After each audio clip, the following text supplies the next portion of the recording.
Hello and welcome to episode 244 of Page One, the Writers Podcast. I'm Tarek. I'm Marco, and thanks for joining us on the podcast where we like to speak to writers of all kinds about their writing careers, find out how they got into the industry, and try and get as many hints and tips from them as possible.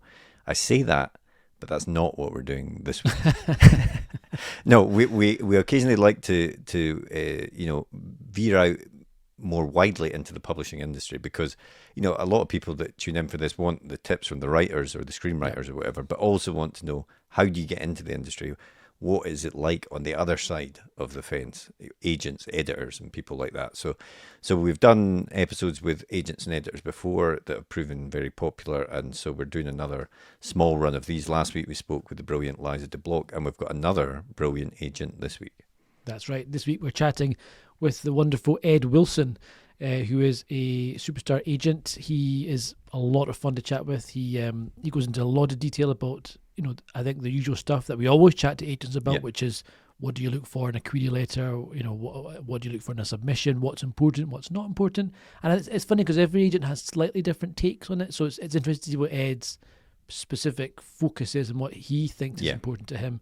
And also he has some really interesting, kind of information which I didn't know about, which is about the kind of how the publishing industry has changed over the years in terms of supermarket pricing and hardbacks, and how the pricing structures change, and the minimum pricing of books, and how that's impacted the market, and how and it's still quite technical, but it's really interesting stuff, I think. And there's a lot here, I think, for people, even if you've got an agent, whatever. I think there's a lot here which you'll find interesting.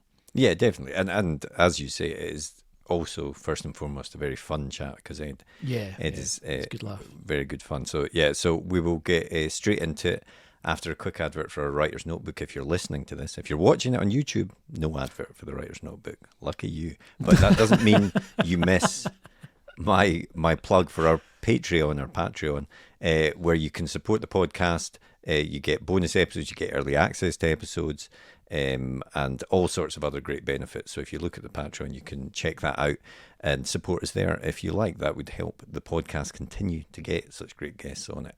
But enough from me. Let's get straight into the podcast.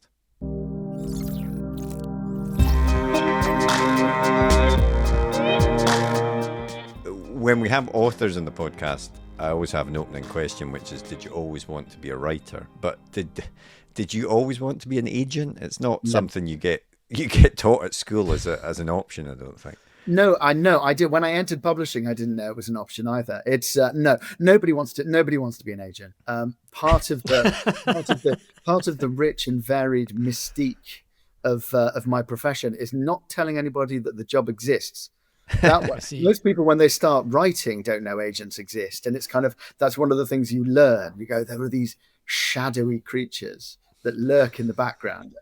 So no, I didn't at all. I tried writing when I was about 18. I found those notebooks about 10 years ago, and they are truly, truly dreadful. I mean, like it was poetry of a really, really, really weedy quality. And so I'm not one of those agents who's suddenly going to announce they've written a book. You can have that on the record. I was in university. I was doing English at university, and you kind of go, become a teacher or go into publishing. So I started off working at a publishing house. I worked for HarperCollins for a bit, and then my boss, who was a lovely old man, big on cricket. I think his workplace practices probably wouldn't stand up to modern scrutiny, but he took me to the pub one lunchtime and said, "Oh, Ed, I've set you up for some interviews." I was like, "I thought I had a job here." And he was introducing me to agents. He said, "I think agenting might be something that you could look into." At the time, I thought this was a great compliment. I realized now it meant essentially I was unmanageable, and that he needed to get me out of the building, but he set me up with the agent who eventually became my boss, and that's how I ended up at Johnson and Alcock. I mean, that's an interesting backstory though, because obviously being an agent and being a publisher, very different skills. What do you think are the different skills that are required for each job, and how do people know when they're starting out which role is perhaps right for them? Well, there's a lot of overlap. I mean, agents become publishers, publishers become agents. I think I think at that kind of early level, when you're first starting out, most of the skills are transferable. Mm-hmm. So things that used to traditionally be within the publisher's remit are now in the agent's. So the slush pile, this mythical slush pile, which when I first started was literally a pile of manuscripts in the corner, that used to be in the publisher's office. It's now in the agent's office. A lot of the kind of basic author care is something that agents do now because publishers don't have time. Yeah. So once you get higher up, I think it's different. You know, publishers, I mean, the majority of publishers are corporate to some degree. I mean, there are lots of kind of spunky indies, and that's great. But most of them have a kind of corporate structure.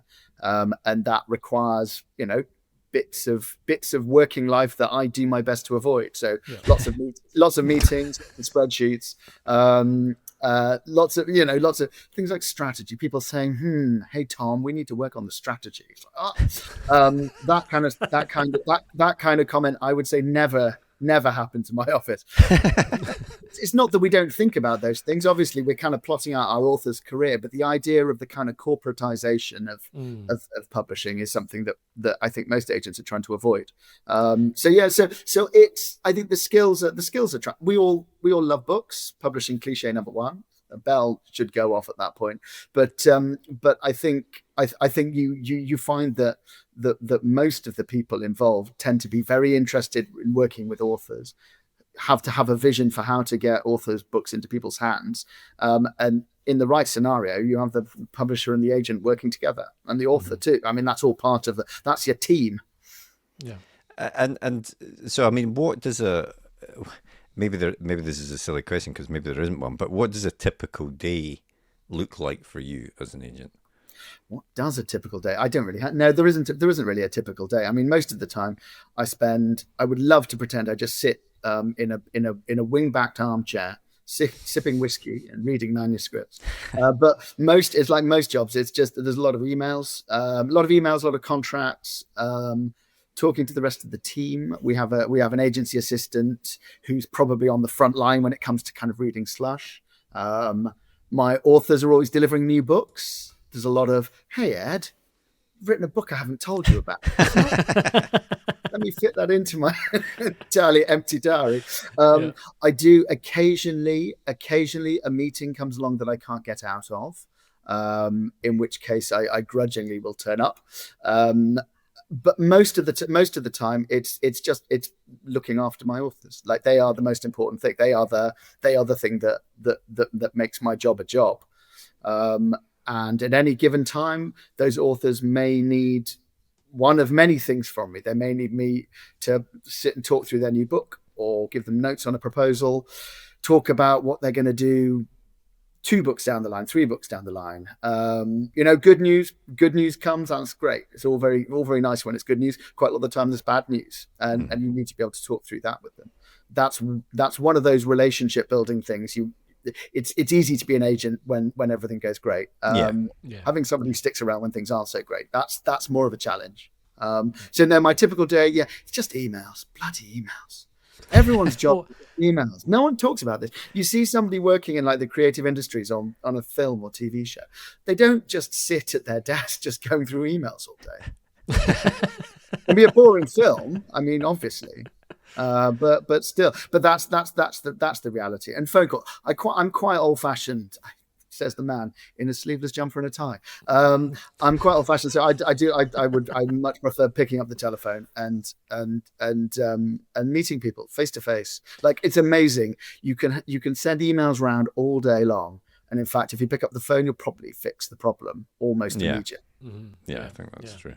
Well, I mean, looking at, just in terms of submissions, then what kind of number do you tend to get per day or per week, both yourself and other agents in your office? Do you want the edited version or the real version? I went on holiday for 10 days at the end of August, and I came back, and I think I had just under 200 submissions. Wow. So it's, I mean, there are certain times of the year where it really ramps up. I think we've definitely seen more submissions turning up. I assume they're written by people, not AI. Some of them may be written by AI. But it's I haven't noticed anything like that. We get a lot. we get it. We get a lot. It always used to be kind of 10 a day, and that's just crept up and up and up. And I try and look at them. I mean, I look at everything I can, but there is a finite number of hours in the day. So we have a kind of wider team.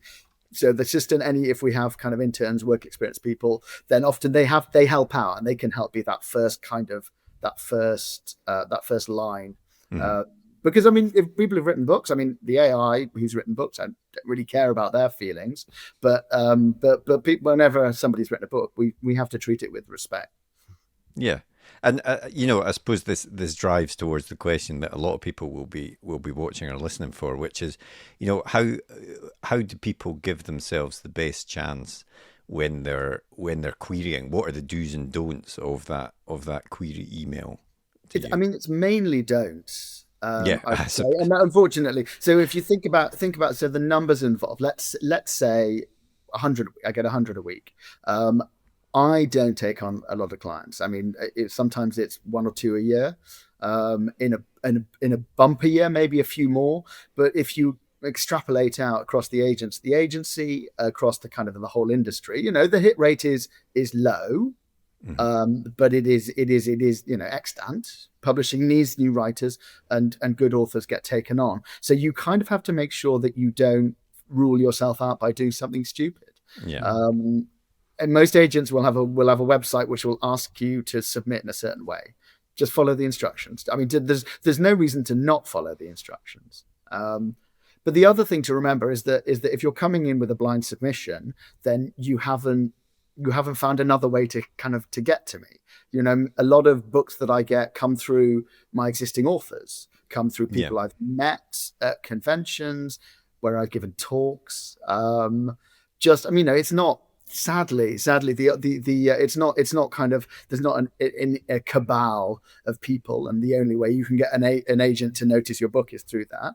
I mean, I've had 3 or 4 things that I've picked off the slush pile in the last couple of years, but I think you have to. There needs to be a little bit of guile involved, and often you can find a way to meet an agent, to talk to them, or at least get their attention first. So I think use that. Just on that, I mean, I suppose what people are wanting when they're saying it is something to make them stand out from these 100 queries that you're getting a week, and whether that is that they've met you or something like that. And, it sounds like what you're saying, there's a lot of ways to stand out the wrong way that probably makes the decision very quick, that you can quickly push that one into the bin, essentially. Yeah, exactly. I mean, and that's it. If there is an inquiry that comes in, it's addressed to Mrs. Wilson. I mean, come on, you can work out how to address me. Call me Ed. My name's Ed. It's fine. I don't mind. There are plenty of ways. If you don't proofread your covering letter, like you've got a snapshot where I will scan things before they get pushed into a submissions inbox, and then they're kind of read in date order, and that's usually whatever 6, 8, 10 weeks behind submission. If within that time you've made a mistake, you've called me the wrong name, you've cited books that I don't represent as things that you really love. If the formatting is off, so I can see where you've cut and pasted the different things into the different. It's like, well, now you're expecting me to spend my time reading the book. You might as well do me the courtesy of making it as professional as possible. Because if you do that, the only basis I have to take you on or not is the quality of your writing. So anything that you do that is less than that is a disservice, because I'm not judging you on the quality of the writing. That's what I kind of wanted to ask you about that. The kind of the classic submission that agents get is the writing sample, 3 chapters or so, the query letter, and the synopsis. And how much importance do you place on each of those items? I mean, obviously the writing is super important. It has to connect, it has to grab you, etc. But does it, how important is the synopsis, and how important is nailing the cover letter? So the covering letter is the entry point. So I mean that's the first thing I read. So the covering letter has to make me want to keep on going at a very basic level. And I think keep it short. It's much easier to put someone off than it is to to kind of to hook them. So I think keep it short and precise. Everything is symptomatic. So the way that you write a covering letter tells me something about your writing. I mean, the days when we used to get physical submissions, my old boss said that he could usually tell by the way the envelope was addressed. Right. He just had a sort of sense, and a lot of it is instinct. Synopsis not tall. Everyone hates synopses. Authors hate synopses. I hate synopses. Like, if you're like, oh, you've spent 3 years writing a book that's 100,000 words long. Could you just boil that down into a page, please? The answer is no. Of course it does. The synopsis is a format. Synopsis is a formality. Yeah. So if I read those first 3 chapters and think they're great, I want to check and make sure that in fact the rest of the book isn't completely different. You know, that the narrative, broadly speaking, follows the kind of path I need, and if it does, then I'll ask for the full manuscript. Yeah, I was going to say. So, I mean, like, presumably, if the query letter passes muster, the pages are good. The synopsis maybe isn't the most spectacularly written thing in the world. You're not going to hold that against someone. No, of course not. Of course not. I'm looking at that for narrative. I genuinely just want to know what happens. You know, the book's got 5 parts. It's got a proper structure to it, and nothing. You know, there isn't a bit at the end where it all goes a bit weird, or maybe it does go a bit weird in a good way. So no, I think as a writer, you need to spend 90% of your time on the book. It's got to be the book. Like the covering letter, you can bash it out. You can make it as honed and precise as you want. Keep it short. Keep it to the point. But essentially, that's a gateway. So all that needs to do is not put me off. So I keep on going and read, and then the chapters are the thing. So 90% of your time spend on the actual book. And how much, putting all that to one side, say a writer's done the best he can or she can on the sample chapters, writing the cover letter, etc. How much does luck factor in, and how much does the things that are out of the author's control, how much does that factor in? Luck. I mean, luck is huge. No, it's a lot of it is the frame of mind of the person reading it. I mean, that's it. I don't have time to look at submissions much in my day to day. So I'm on the tube on my commute. It'll be evenings and weekends, sadly. So I'll have angry children grabbing at me. The book has to grip on. I used to have this is for London, for anyone who's based in London. I used to live on the Northern Line, which is the most odious of all of the tube lines. And I'm not a tall man, so I would usually find myself wedged into the armpit of an Antipodean, and with my Kindle, and it's like, if a book can hold my attention in that scenario, then it's got to be pretty bloody good. No, luck is part of it. You've got to be professional. You've got to be good. You've got to be talented. You've got to have your head screwed on right. So there are plenty of talented people who are completely batshit. Sorry, I probably should keep my language. You can sometimes creativity comes out in the wrong way. It's important that it's focused and it's harnessed in a way that is actually workable. But you've also got to get lucky. There's plenty of good books that never find an agent, never find a publisher, and get put in a drawer. There are plenty of bad books that do all of those things and should never be published, but they are, and then go on and sell hundreds of thousands of copies. It's a mad industry. Go do something else. Go be a lawyer. No, don't be a lawyer. We're lawyers. We know. We'll talk you away from that. Really, you're not really, are you? I was. I've sort of sidestepped out of it, but Tarek. I'm still trying to escape. Yeah. You've got to escape. It's awful. And my parents, my entire family are lawyers, so I was like a literary agent. They're like, we don't know what that means. Is that a title? They're like, an IP lawyer, books, IP lawyer. I'm like, no, nothing to do with the law. And then I find myself looking at contracts and being like, it would really help if I was a lawyer. Are you the black sheep of the family now then, are you? Black sheep. No, my brother's a research scientist. He's the black sheep. Okay. Yeah, they haven't understood what he's been talking about since the age of 16. So it's fine. At least they understand. They get my book. It's okay. My parents are very, very supportive. They say things like, they're like, oh, that's Stephen King. Why aren't you his agent? Yeah, good point. Let me write that one down. Yeah. Anyone else? Yeah. Okay. Yeah, J.K. Rowling. Yeah, no, I should have looked into that. Yeah, thanks for the note. Okay, well, I'm sorry about. I hope you get out of your lawyerdom because the world needs people to escape. Tarek's on the way there. He's down to 3 days. So 3 days, he's inching my way down. slowly. Yeah, slowly and escaping. I only kind of work like half a day each day of there anyway, so it's Tarek, I'm this quite goes lazy. out publicly, you know that. Does it? Oh, apart from the days I work very, very hard. I love my Very, very job. I hard. love 3 being a days, lawyer. please. It's the best thing in the world. Please keep paying me. Yes, I get it. I get it. That's what hopes and prayers. We're here to help. There's a network of people, and we're on your side.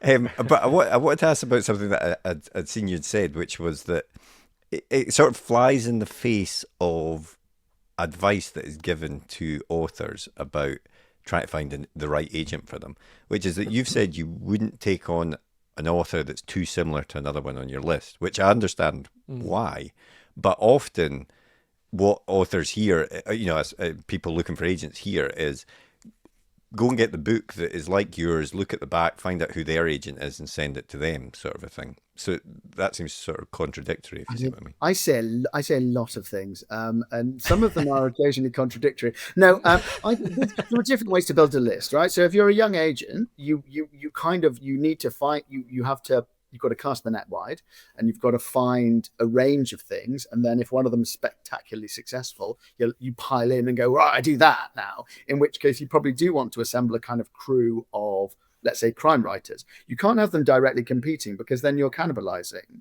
It's part of it. I'm very lucky. I'm one of the co-owners at Johnson and Alcock. I also inherited a big list of estates and kind of old school writers like Dick Francis, Beryl Bainbridge, William Trevor, Barbara Cummins. So these are kind of, that meant that my list was already populated to a certain extent. So that means that for me, new writers I bring on, I don't want to have them competing. I find the best writer that I think in that genre, and I go, right, you're my person. I'm going to stick with you. That has led me to turning down authors who are spectacularly successful, and I'm not going to tell you who they are. But Stephen King? That's the way. Yeah, that's the way I operate. I want to be able to focus myself entirely on the same one, and particularly with debuts. There's no point me taking on 2 debuts that are doing the same thing, because I'll be sending them to the same editor. Chances are they'll cancel each other out, and I won't sell either. Much better to focus on one. So if you find your favorite author, look in the acknowledgements, find the agent, then go approach another agent at that agency. Right. Because then what you're doing is you're setting yourself up into, competitions like the Hunger Games. They've got go out there, kill that other author, and then wear their skin as a mask. And things got very dark. That is not a very legal perspective, I'm afraid. I don't think, I'm not advocating any kind of murder, but I think there is a competitive element to it, and that exists within agencies, within publishers. So a publisher will have a list where they're publishing people who are competing for slots. As an agent, particularly an agent at a smaller agency, you're better off being the person who is doing that genre the best. Yeah. So what's your process like once you sign an author? What do you do then? What in terms of revisions, notes, etc. What's your process with working with authors? I mean, everyone is completely different. So I usually if a book is a real kind of diamond in the rough, I'd usually work with that author over a period of time. And I've got authors who I've been working with for years, where we've never got to the submission point. So and that's because life gets in the way. Writing books is bloody hard. This is one of the other things, along with luck. Writing books is bloody hard. No one in publishing says it. You have this idea that you just push a button and a book kind of comes out. So the process varies enormously. But if I sign you up, chances are that the book is at least a decent way down the kind of track. And I'll have said all sorts of nice things to you to make you sign with me. Once you're signed, I'll then hit you with the real editorial note. You'll be like, what? But you said it was perfect and not to touch a word. I'd be like, yes, no, that was 2 weeks ago. Here are 20 pages of notes. And I think, and that's kind of part, usually I will have hinted at perhaps some editorial work that needs to be done because every book needs to be edited. I will then go through and just have a chat about it. Most of it's a conversation. So I will suggest usually either at line level, or the kind of at the macro level. If it's real, like bigger picture stuff. If your book is, say, twice as long as it should be, I'd be like, right, I'm not going to give you line edits for how to cut half your book. I'm going to talk to you about it, make you understand the principle of what I'm saying, and then I say, right, go away and do it. And some writers edit quickly, some writers edit slowly.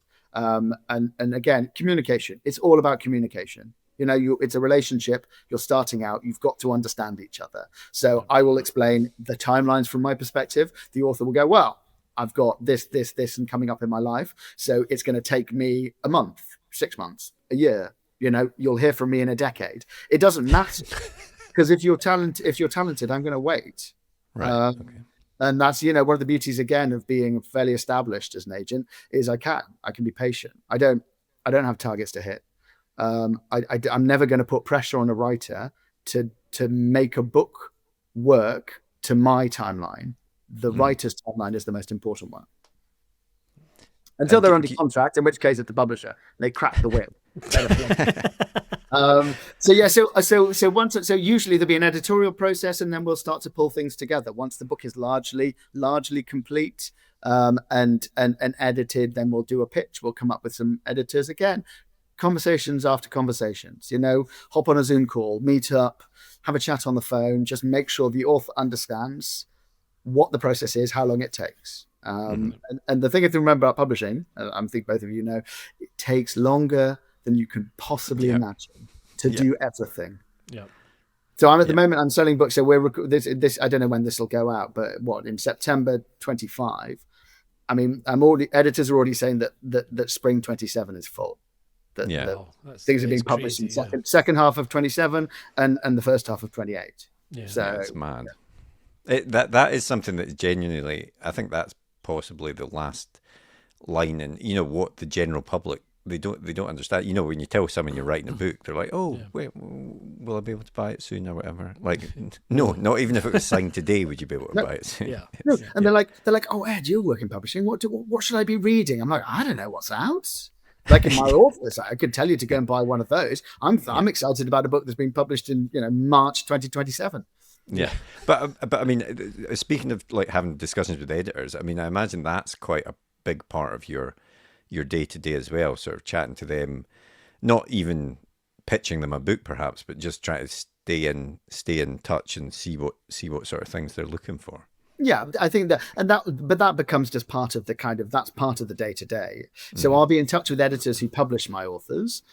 Usually there'll be new people who join. There's a lot of movement amongst editorial staff because no one gets promoted. No one gets a pay rise as an editor. They have to move, which means that they leave their authors behind. Then you're like, oh, here's somebody new, and then you've just got to know them, and then they move as well, and you're like, oh, great, here's a third one, and that's kind of part of the process. So yes, part of the job is knowing people, knowing what they like, and this is I do occasionally have lunch with an editor. That's my cross, and I will bear it. It's difficult, but lots of coffees and and launches. All the publishers have kind of parties in the summer, and you go and kind of meet people like that. My job is to know when I've got a book who it is I'm going to send it to. Yeah. Then I have to find a way of letting them know that I'm going to send it to them, when in fact I probably don't know when I'm going to send it to them, but I want them to remember that there's something that I might send. This is the relationship. This is what you're getting. You're getting access. Yeah. The Illuminati. The shadowy cabal at the heart. You tell it's the new Dan Brown's out, isn't it? The shadowy cabal. No one knows. It's just full of. It's just the most Dan Brown title ever, as well. Yeah, small, bald, white men running the publishing world. No, not true, sadly. And how do you know when a book is ready to go to a publisher? Like what is it when you're editing, you're working with the author, and you say it's done? How do you know when you're at that point? It's impossible. Usually, there's a point where the author is sick of it, and I think at that point, you've made the changes, you've done the things that you want to do to it. Any change that you make, because ultimately, I have no. The stake that I have in an author and in their book is predicated on me being able to sell it. Mm-hmm. So if you take a book up to a certain point, and the author's just like, I've done, this is it. We've done 2 rounds, 3 rounds, maybe even more. At that point, I have to make a judgment. Do I think that any changes we make now are going to add value to this book? Or are we just going to be moving things around for the sake of moving it? And in fact, it is ready to go out to a publisher. And often there is a point where the author's like, I need to go and do something else. It's like, well, there we go. That's it. The penny drops. And at that point, I think I don't like to go through multiple rounds of edits because I think you get diminishing returns. I think usually when there are some big things that need to be done, they have to be done as quickly as possible. While everyone's got plenty of energy. And then you reach a point where it's kind of clear to everyone involved that it's time to go. Yeah. And I suppose as well, it's going to go to the editor of the publishing house, and they'll be doing edits on it. They'll have their own thing that they want to change. Well, that's it. 3 editors. This is 3 editors. First editor is yourself. Most important one is yourself. You can share your book with other people, but most of them are wrong. They don't know feedback from family and friends. They're either too nice or not, or too nasty. Nobody and that's the thing. You don't know until you give your your friend Bob. Here we go. Oh, Bob, you're a reader. Do you want to have a look at this? He's either going to be too nice because he likes you and not tell you that it's terrible, or he's always hated you, and finally you've exposed yourself. You've given him a little chink, and he's like, "This is it. I'm really getting it now," and he'll just eviscerate your book that's actually quite good. So most of it's yourself. Like you've got to have a judgment, your own personal judgment. Then it comes to me. Then I'm your second editor. And I do this stuff myself. We occasionally freelance out, but that's usually specific projects and for a very specific reason.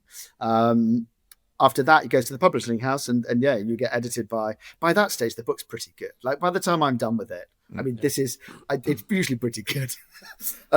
If we then send it on, the editor likes to move a couple of commas to justify their existence.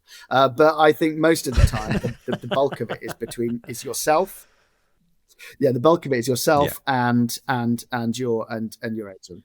But looking at the market at the moment, do you we keep hearing, especially in sort of writing circles that we're in and stuff, it's a very difficult market, especially for debuts to break into and stuff like that. I mean, is that something that you think is true, or is publishing always difficult? Or is it particularly difficult at the moment? And are there areas that you think are growing and diminishing at the moment?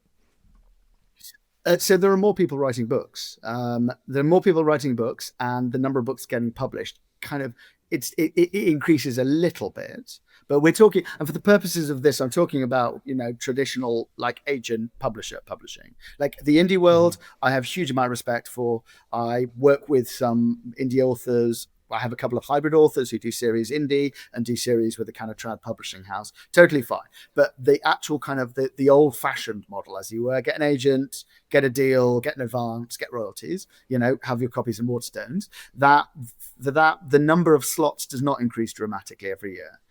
Publishers like to move the deck chairs around and create new imprints, but usually it kind of incrementally increases. The number of authors writing books is expanding at a much, much faster rate. So it is getting more difficult in the sense that there is more demand and not a huge amount more capacity to accommodate that.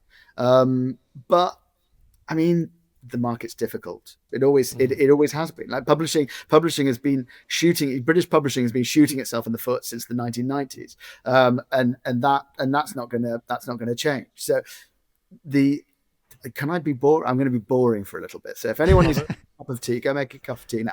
But like the net book agreement, do you know about the net book agreement? No. This is great.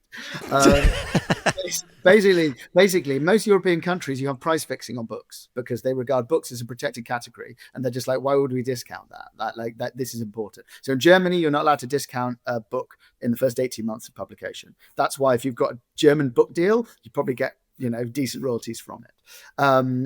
We had that in the UK up until the 1990s when one of the major publishers, Hachette, and Waterstones, who were the biggest of the high street retailers, decided that in fact books should just be a commodity and that they could be discounted. So at that point, the reason you have an RRP on the back of the book is because that used to be like the price it would sell at. right? And then from the 90s onwards, I don't know the exact date, but it was Tim Healy Hutchinson and I think it was Tim Waterstone at the time, were just like, no, we're going to discount. Great, off we go. And that meant that Waterstones, because they were the market leader, then could sell books for less. Right. And that started a race to the bottom, because in 1998, Amazon opens up. You're like, oh, Jesus. And Amazon was a useless website at the time, and no one really knew what was happening. So in the interim, the supermarkets started selling books because they could discount more heavily. And that was the horrible time when like Harry Potter's were being sold for like £1.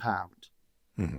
Because Tesco wanted to get people through. And so independent bookshops would go to Tesco, they would buy Harry Potter's for £1 and then resell them at RRP, because that is cheaper than they could get through their normal distributor. So, oh wow, that's nuts. So you have this, but it just started race to the bottom. Then Amazon just became the megalith it is now, and it just keeps on going down and down and down. It's the internet. The internet tends the value of everything towards zero, and books kind of held themselves, partly because piracy with books doesn't work as well.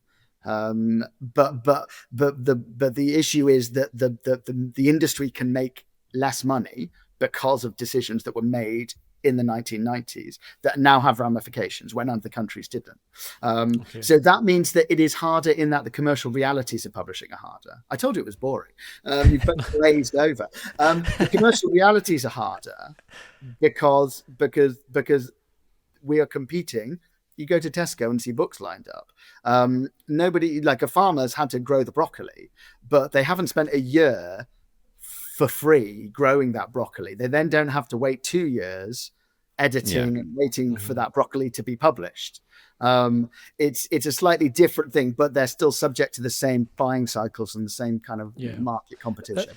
That's all very interesting, because I mean, I do think the kind of current climate of, I've seen it happen a number of times. Of a book has just been released, it's on hardback still, it's like 15 quid in the shops, and then it's on the Kindle store for 99 pence, you know, 2 weeks, 3 weeks after release, which just seems insane to me, and must lead to a culture of people saying, well, I'll wait for a price drop. So, you know, I'll never pay full price. I'll always same buy. With people go to the cinema, don't go to the cinema anymore because it's expensive. I mean, what is it? I think it's the new Robert Galbraith is the 30 quid hardback.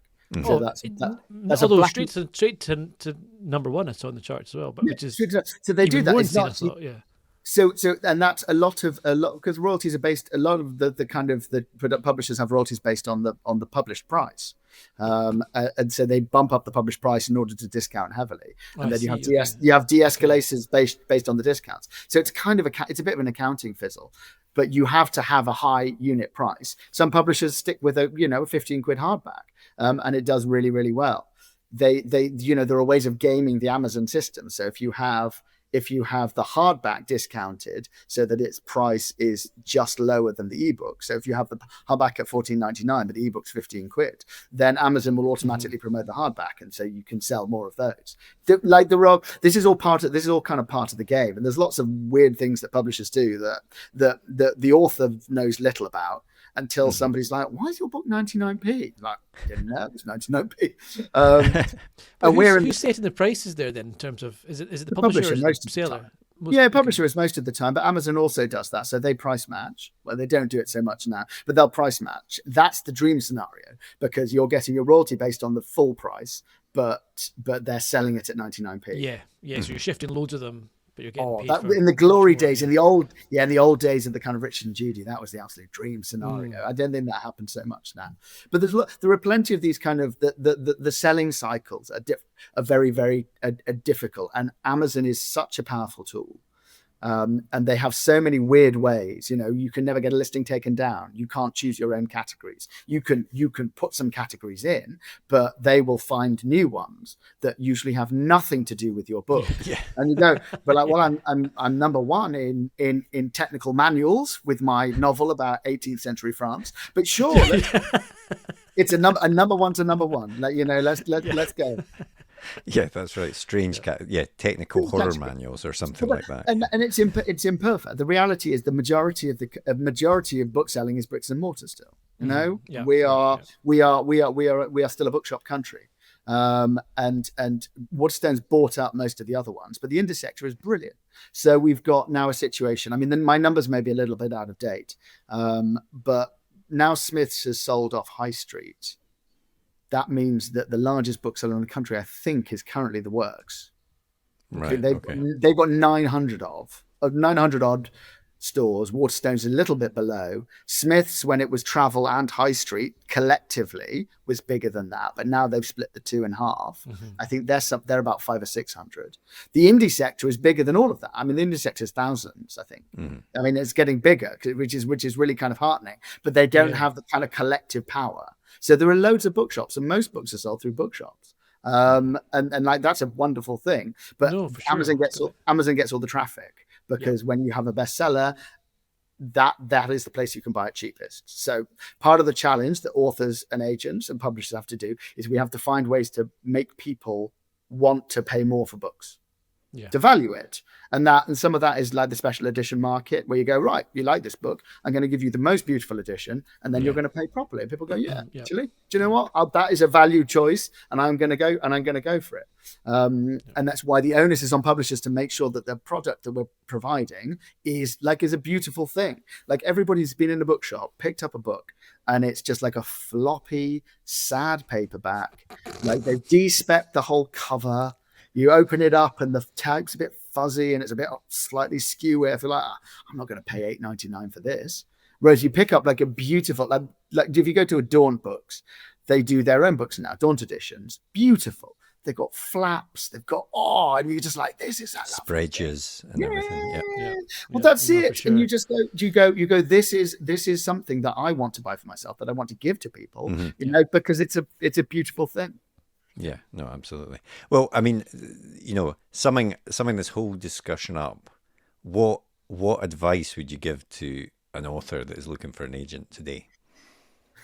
Insist on spreadsheets. No, sorry, that's it. I've gone too far down the track. What advice you've got to take it seriously. This is my job. This is how I pay for my knitted ties and my school dispenses. This is how I pay my mortgage. I'm taking it seriously because I need to find good writers. I need to sell their books well. I need to manage those authors correctly. I need to do all the things agents do. I need to sell all the TV rights, the translation rights, where I can hold back audio, sell the audio rights separately. That's a huge part of the market. I've got to do that. I'm taking all of that really seriously. The one thing that I need an author to do is to be professional about it. Doesn't mean you have to be boring. It doesn't mean you have to be cold and corporate. Like, there's personality, and I only work with people who I like.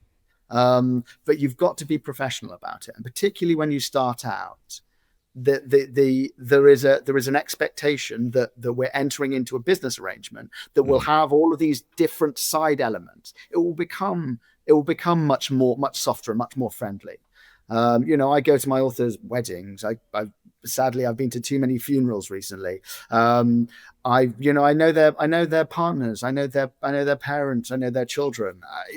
That's all part of it. But when you start out, you've got to be like, no, I'm taking this seriously. This is something that I want to do because I believe in my ability. I've informed myself about what the process is. I understand what I'm getting into, and I am going to match the seriousness with which you treat it with the seriousness with which I as an author do. And that's all I ask. Yeah. No, that's do the authors know that you're do the authors know that you're at the wedding, or do you sneak in and watch? I'm usually a waiter. I have to fill in. I've got to fit that in the household. I have 3 children. They're really expensive. So I just pick up shifts where I can. I had a car named after me, and the car broke down. Then someone named their dog after me, and the dog died. You had a car named after you? Yeah, a car named after me. Yeah, Wilson the car. No longer representing that author. It's a brilliant job. It's the best job in the world. That's why agents don't tell anyone it exists. Like, I get to see amazing books early on. I get to work with authors who are just the most fascinating people. I get to make it better, and if it works, then I can make money out of it. It's that thing where you can be creative, but you can also live off it, and I can help authors to live off it. like messages I've had from authors who've paid off their mortgage, who've been able to send their kids away on trips that they never thought they would, that are able to live off their writing. And that's such a lovely feeling. But at the same time, there's the flip side, you know, and I think one thing that I particularly pride myself on is that kind of the duty of care. Sometimes the publishing journey is not a happy one, and authors' books don't sell, or they sell and they don't get picked up for a second contract. There is a bit of the industry that just drops authors at that point. And there are certain agencies that have an attitude that, well, if you failed once, then we're just going to start again with someone new. I'm very, very proud of the fact that if I believe in a writer, I'm going to stick with them. And that's through the tough times as well as the good times. And usually we will get to some good times. And that's kind of part of it. We've got to look after people. But equally, I kind of expect the authors to treat the same way. There's been quite a lot of sort of anti-agent stuff. Like most agents are genuinely trying to do their best. We get a huge amount of material coming in. Our authors put a lot of pressure on us. I'm yet to see any agents sort of complaining about burnout, or because most of the time we just have to keep on going. Because if I'm not here, my authors are completely stranded. And like I said, that duty of care is important. So it's, you know, it's a really tough job. We're out there saving lives. At the coalface. But no, it's the best thing for you guys. Yeah, it's the best job in the world. Don't tell anyone.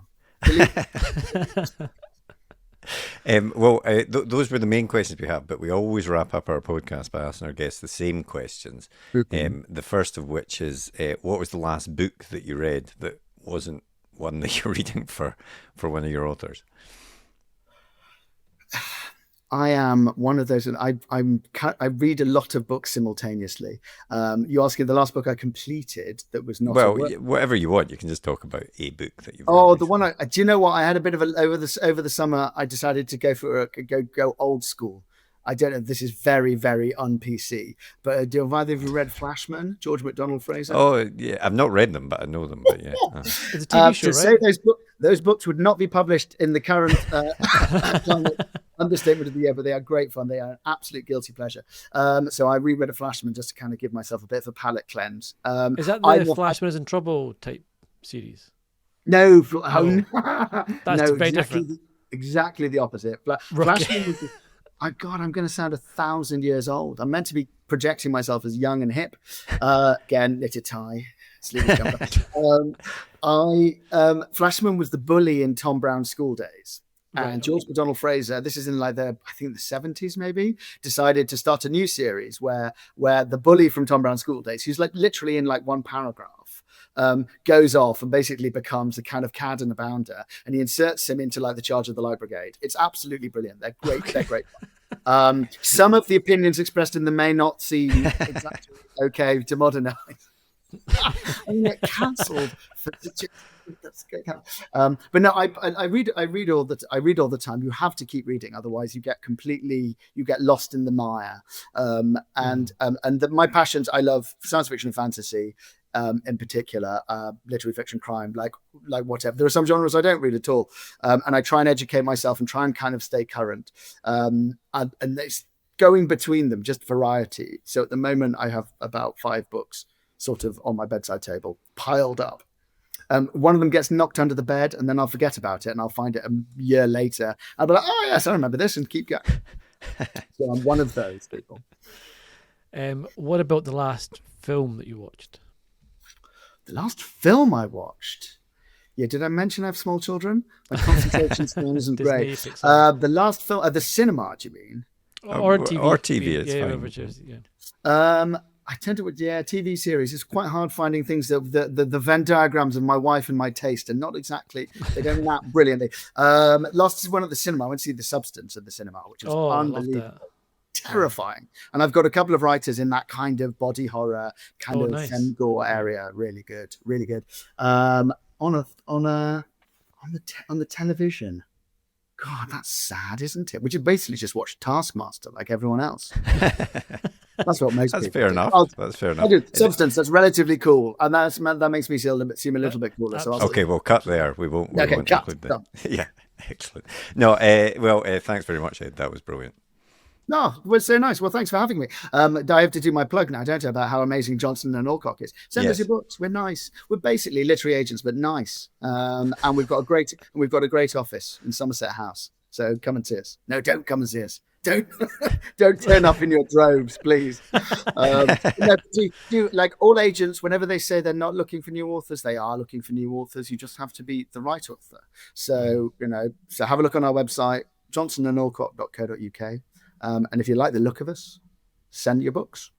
Excellent. Well, thanks very much to Ed for coming on the podcast. I really enjoyed that chat. And, picking up on one of the many things we spoke about there, it is interesting that one of the biggest pieces of advice that you always get is go to a bookshop, find a book that is like yours, look in the back, find out who their agent is and write to their agent. But, Ed is not the only agent, I think, that would say, well, I'm not going to take someone if I've already got someone writing the same sort of book, because you're just competing with yourself at that point. Yeah. I guess the wider sort of thing, or the thing to take from that advice, is look at what agency is sort of representing these types of authors, maybe get a few of the same kind, and then at least you'll know the types of agency. But also I think it's slightly outdated advice as well, to be honest. When in a world of query tracker and all the information you can get on the internet, then it's very easy to look up on an agency's website to see who represents what type of fiction and all of that sort of stuff. So and I think also so many agents will have example books, example authors that they like, that they want similar stuff to. So they'll say, I'm looking for something in the vein of The Secret History meets American Psycho or whatever. They'll often give examples. I think that's probably the neatest manuscript wish list. Manuscript wish list, exactly. So if you say, well, my book is like a John le Carré spy thriller, if you find an agent that says on their website, I'm looking for stuff that's like a spy genre, but that's the best guide, I think. I think you're right. I think it probably is old fashioned looking in the back of a book, and it's something which I until we've chatted to these agents, I would not have thought was the wrong thing to do. I thought, well, if you've signed John le Carré, why would you not want to send me? Because we're the same, and you obviously like that stuff. But I can see why that's not the view of these agents. So that does seem like it's old-fashioned advice. Yeah, I think so. And we can all only hope to get a car named after us. Like, I know. What was it? Did he say the car? He didn't say us what the car was. No, I'm not totally sure what type of car it was, except that it broke down, I think, or something. So yeah, maybe his middle name's not Knight Rider, is it? Yeah, that's right. The General Lee as well. Yeah, maybe don't want that one these days. I'm not sure. Sure, yeah. That's why he told the name of it. Yeah, exactly. But so thanks very much to Ed for coming on. If you want to query Ed yourself, then he's obviously at Johnson Alcock Agency. We'll put the links in the podcast description, and you can try and get in touch with him there. But next week we've got another brilliant agent from your agency, Tarek. Yes, indeed. We're chatting with David Headley of DHH, who is the DHH in DHH. That's a very clumsy way of putting it. And again, it's a very interesting chat we have with him. Similar topics, what he looks for, people, how he got into the industry, how he became an agent, what his routine is very different via the priesthood, via bookshops, and it's I do also think these podcasts are good, not just for people who want to find an agent, but for folk who maybe want to be an agent. It's interesting knowing how you get into it and what excites people about being an agent, what the day-to-day job is like. So it's a really fun chat we have with David. Yeah. So please do tune in for that one. If you've enjoyed today's episode, please do take the time to rate and review us in your favourite podcast app, as that helps us it helps discoverability, that great internet word, helps us with the algorithm. And if you're watching it on YouTube, then you can always leave a comment down below. If it's nice, don't need to leave a comment. If you got something nasty to say, it's quite all right. Don't need to hear from you. And tell your friends and all of that sort of stuff. We want to keep growing the podcast, keep getting great guests on the podcast, keep making more of these. Hopefully make more video episodes, because I know those are popular with people as well. Absolutely. And of course, if you want to get in touch through other means, we're on social media. Just search for UK Page One on your Blue Sky, your Instagram. Send us an email to podcast@rightgear.co.uk. As Marco says, YouTube, nice thing, comments only, please. But yeah, please do get in touch if you have anything nice to say to us. We'd love to hear it. Yeah, that's right. Exactly. But yeah, otherwise, have a great week and we'll speak to you next episode. See you later. Well, we hope you enjoyed that episode. If you did, be sure to hit that thumbs up button and hit the subscribe button so you never miss an episode like these ones down here. And if you want to get in touch, you can do so by finding us on our social media platforms up here, or drop us a comment way down below there. But otherwise, thanks for listening and join us for the next episode. See you later.